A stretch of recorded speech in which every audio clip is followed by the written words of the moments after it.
Hey, welcome back. Thanks again for joining. So we did, in the first video, we did one example, and so we're going to go ahead and do a second example here, determining the rate of change of exponential functions. So they want us to find the average rate of change for the exponential function given, that'll be this function, okay, from x equals 1 to x equals 4. Alright, and now we're given f of x equals 3 raised to the x plus 1 power. Alright, so the way we'll tackle this is we're going to have to find out, we're going to call x equals 1 x sub 1. We'll call this x sub 1 like we did in the last example. So that'll be x sub 1 here, this will be x sub 2 here. And so we need to find what happens when x is equal to 1, and then we need to find out what happens when x is equal to 4 and get an average. So the key word here is average. Alright, so let's go ahead and do our x sub 1 is going to be when x equals 1. So first we'll calculate this f of x sub 1 here. So we're just going to plug in 1. So we'll just go ahead and copy f of 1. We saw the x there. So now we see the 3 raised to the x power. So we put the 1 there plus 1. So he's going to be raised 1 plus 1 is 2. So we have f of 1 equals 3 raised to the second power. Alright. So let's see. 3 squared, 3 times 3. F of 1, 3 times 3 is 9. So there we go. F of 1 equals 9, which is f of x sub 1. Alright. Now we got to go for f of x sub 2. Alright. F of x sub 2 is going to be 4. X is going to be equal to 4. So we'll just say f of 4. So we saw the x equals 3 raised to the x, which is, we know it was 4. 4 plus 1 power plus 1. Okay, so now let's see.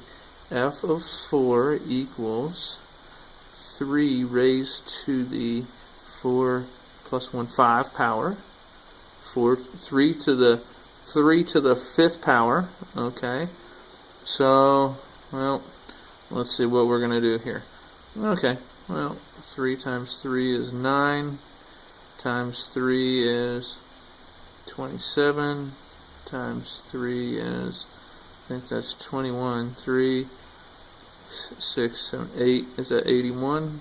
1, 2, 3, 4, 5th power, here we got 3, 8, 16, 24, 2, 4, 3, okay?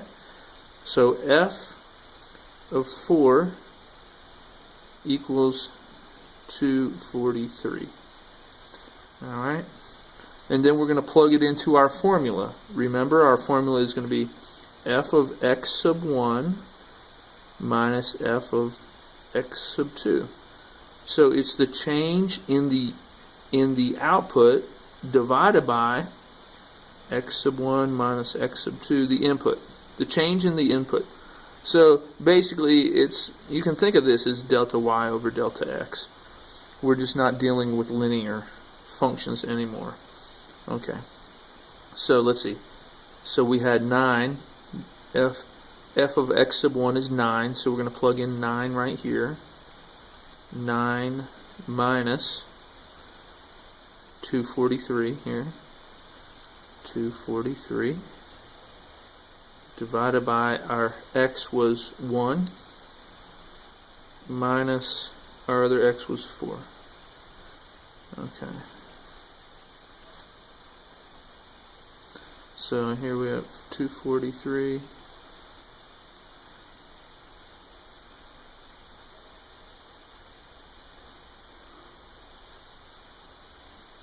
So now we have negative 234 over negative 3. Negative 3. Should have moved it up a little bit. Okay, so now we have a negative over a negative, so that makes it a positive. Let's see, 234 divided by 3.